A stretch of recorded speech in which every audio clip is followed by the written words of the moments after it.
Welcome to Founders Future, a podcast powered by Closers.io, where we dive into the journeys of innovative entrepreneurs and explore the road ahead for them and their companies.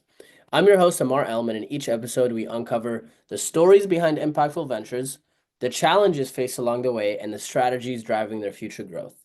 Today, we are absolutely thrilled to have Rick Munson, the founder and CEO of Paramount Business Development, a business coaching firm dedicated to helping leaders across industries drive impactful results, strengthen team dynamics, and develop executive leadership.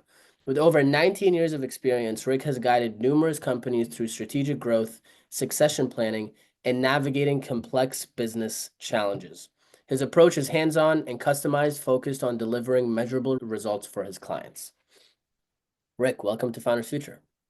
Thank you. That was a very good intro. I appreciate that very much. That's very good. Thank you. Thank you. I'm excited to dive in. I would love, I always like to start from the beginning. So take us back to before you started your company. What Okay, was the motivation, the inspiration, and what problems were you looking to solve in the market? sure. If I may, I'd like to go back a little bit further because it has a very direct impact on why I do what I do. Um, I actually graduated college as an engineer. I've done precious little engineering in my life, but the engineering education helped me be a great problem solver and a great get it done person. But one of the things I did for the last 20 years before starting this coaching business is I was doing factory turnarounds in the corporate world. And I turned around three manufacturing plants, and it took a broad base of skill to do that. Sales, marketing, engineering, yes, production, hiring, the whole gamut of running a factory. The largest factory that I turned around was about 200 million in revenue, about 200 employees. I'm sorry, 20, I'm getting this mixed up. No, I was right, 200 million in revenue. But anyway, before I did that, I had worked for an oil company, a national oil company called Marathon Oil. And I got involved in the business side, and I became so enamored with the business side that I got my MBA, which thank God helped me do the turnarounds. But the turnaround world is all consuming. It's a very brutal work. It's very long hours, often Mm, 80, 90-hour weeks. And after the third one, I realized I needed to stop doing that. okay. It was taking a tremendous toll on my life. It was taking a tremendous toll on my health. And at that time, I had started doing kids sports coaching. So for the last 10 years or so, I had done sports coaching. And so I was trying to consider what I could do next that would utilize my passion for coaching, my passion for working with people and improving, the situation, whatever the situation was. So I came across business coaching. So this is back in the early 2000s, and it helps to understand the corporate landscape of the late 80s through the 90s and early 2000s. Companies were stripping out layers of management during the 90s, and they were laying off many mid-level managers, and those mid-level managers had skills. So what did they do? Most of them started businesses. But coming out of the corporate world, most of them didn't have well-rounded enough business experience to be successful in business. I see. So early in my life, I had experienced my parents going bankrupt. And then later on, I experienced my brother-in-law going bankrupt. And during this whole period of time, I'm learning about business, and I'm sitting there saying, business is not that difficult. You have to stay somewhat detached. You have to be a problem solver. You have to look at the situation. You have to figure out what you can change, what you can't change. And then you have to go out and embark on the journey to start changing those things. Mm, So when I first started Paramount, I had dreams of working for the, the corporate 5,000, the largest Fortune 5,000 companies. But one of the things I never enjoyed about doing the work I had done in the past, I never enjoyed the bureaucracy. If anything, I was the guy that got rid of that. I never enjoyed politics. I didn't like playing that game. So after a couple of years of starting my business, I decided to focus everything on the private business owner market. okay. So today I work strictly with private business owners. My target market is on the small end, about 2 million. The real sweet spot is 20 to 50 million. I like helping a myriad of problems, but I really like approaching things from the strategic point of view. And in December, it'll be 20 years. So I guess we must be doing something right to stick around in There the you go. toughest industry this long. The coaching business is a very tough business. It's hard to sell yourself, it's hard to get clients, but the rest of it to me is all easy. Yeah. The leads and marketing is the most difficult part, Sure is. especially if But, you love what you're doing. huh? Especially if you really enjoy and you love what you're doing when it comes to Yeah, that. because you tend to go down the rabbit hole. You tend to spend all your time working with clients, and then all of a sudden you need more clients. So then you Yeah, have to back out a little bit and work on marketing and sales to land new clients. And yeah, for but sure. solving client problems and helping them grow, which is what I do, that's the fun part. And I often tell people I don't really work for a living. I enjoy what I do because I consider it to be fun. I love that. Yeah, Help us understand for the listeners that know nothing about your company, who would be your core ICP and what offers and services does your company provide? sure. So we primarily do three main lines of service, and it helps to start there first. We do business coaching, which is primarily about business strategy, team growth, revenue growth, profit growth, the normal things that people think about. We do a lot of leadership coaching, which has taken on two separate roles. It's a lot about helping the older leaders deal with and be successful with the younger employees. Mm, And it's a lot of times it's dealing with the younger employees, helping them learn how to lead and be successful with the older workers. And then the third major service area is sales coaching. My partner Bill does more of that than I do. I do more leadership coaching than he does. But he and I are a good mix of skills and a good mix of being able to bring deliverables to clients. So he works with kind of a different clientele than I do. He'll work with retail, he's worked with restaurants, but he also probably has a third to a half of his business is the construction world.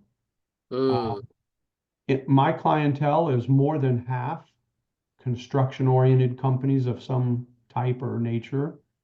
About a third of my business is manufacturing companies, which is the world I came out of. And yeah, then the rest ends up being all kinds of different businesses, but more often than not, it ends up being a business service firm.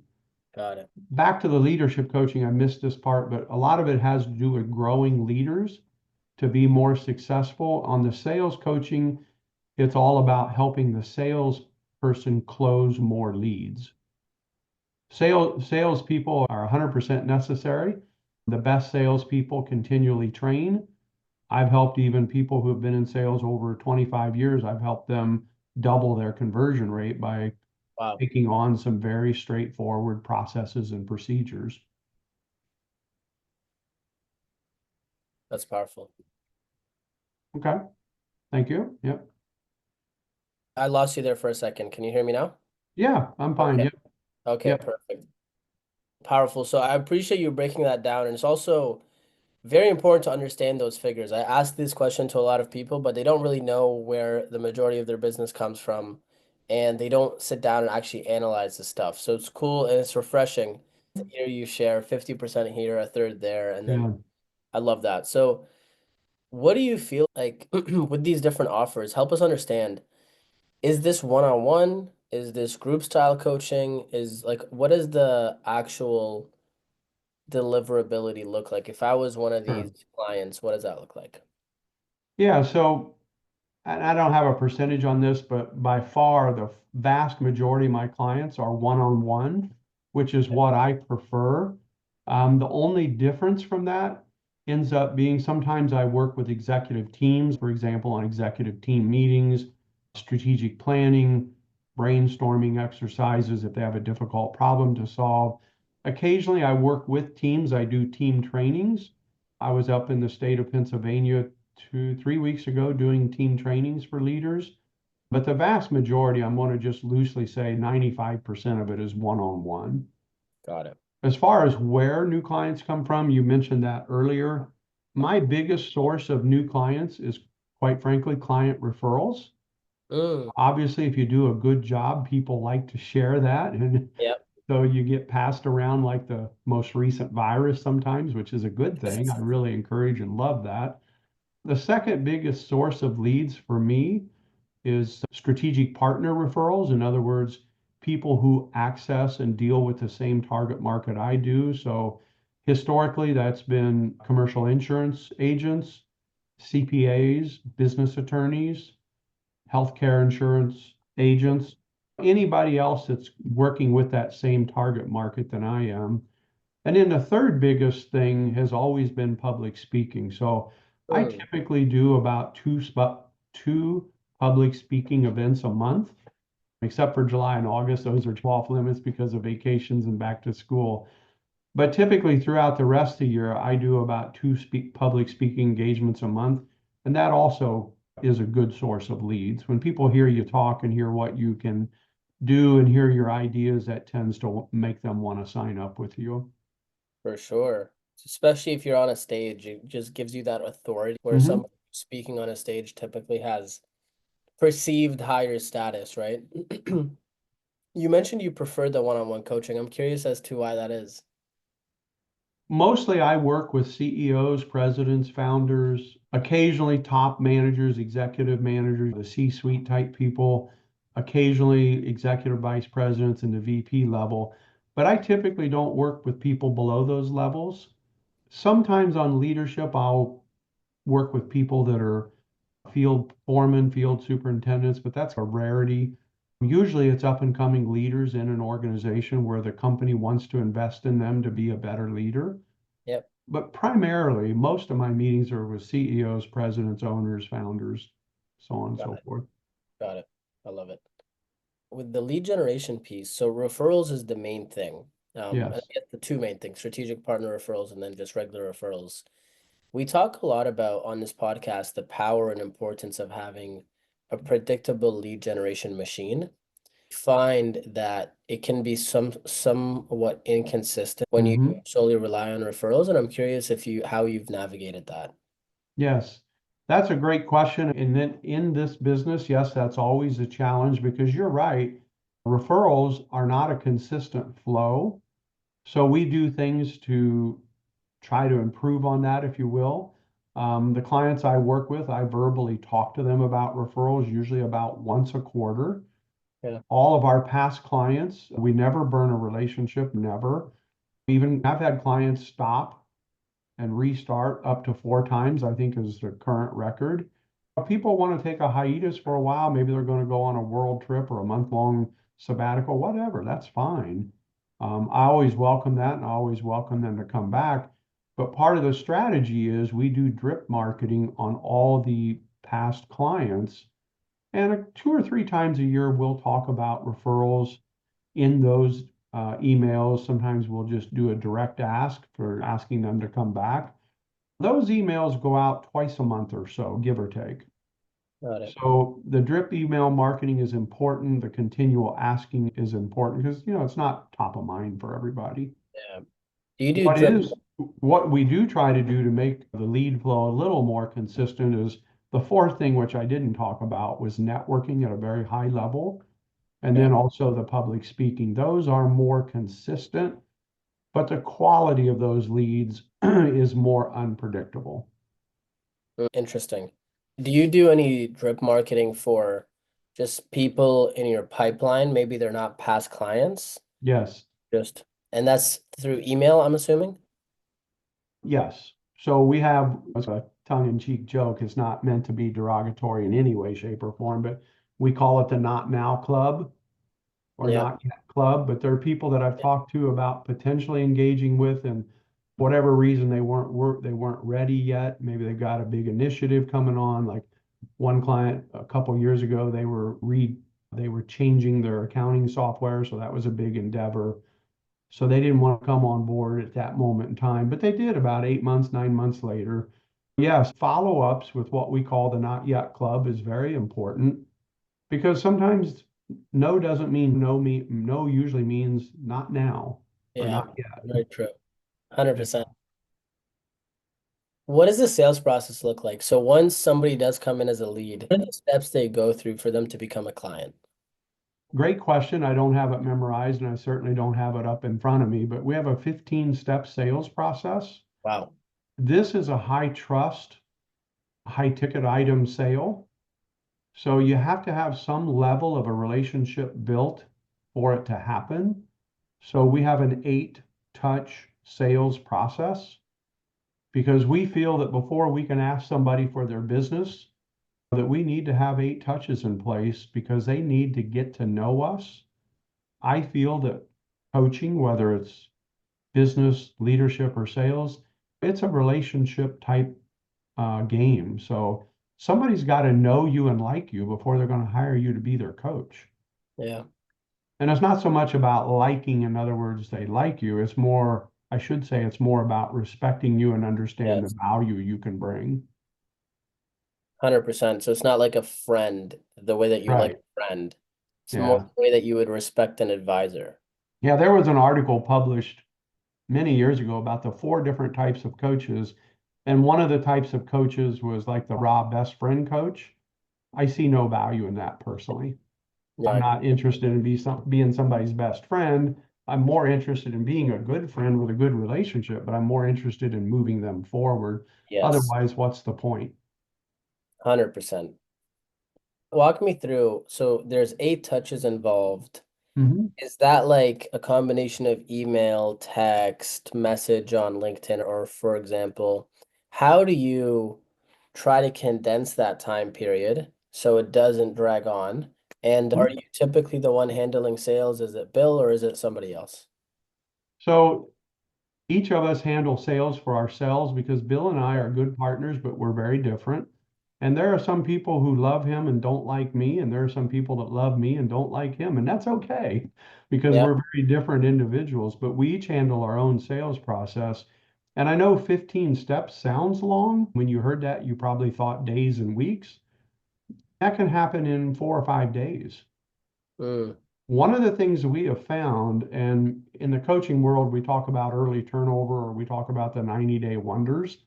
We have found in our business that those short-term engagements come when you cut steps out of that 15-step sales process, or they come when you let people try to bypass it or hurry around it. So the 15-step sales process, it's good for the client and it's good for Paramount. It answers a lot of the questions in their head. And if we do this right, the longevity of clients tends to be longer. mm, I can't tell you what my average client tenure is right now, but I can tell you that one guy that I worked with for over 16 years, I'm sorry, over 17 years, sold his company last summer. Another business that I'd worked with for about 16 years sold their business last spring. So I'm very fortunate in that I have some very long-standing client relationships. And I think it's because of that 15-step sales process. And we try very hard not to rush it. We can do it quickly, but we try very hard not to skip steps or allow people to circumvent part of it. got it. What is your vision? If you were to think over the next 12 months, what are your top priorities? Maybe any performance targets, revenue targets? Walk us through that. So I tip, so one of the things I do in my mind, I don't associate clients with revenue. When you start thinking about clients as revenue, to me, you start making bad decisions based on the money alone. So I try to focus my thought processes on how many clients do I have? How many clients can I work with? And how close to capacity am I?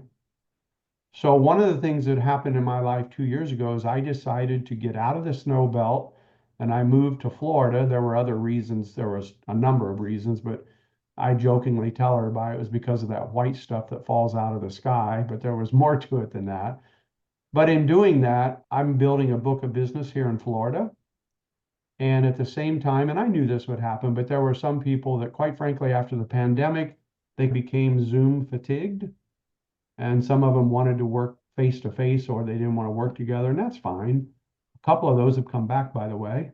But anyway, because of that, right now I have capacity. I have about a 30% capacity time wise.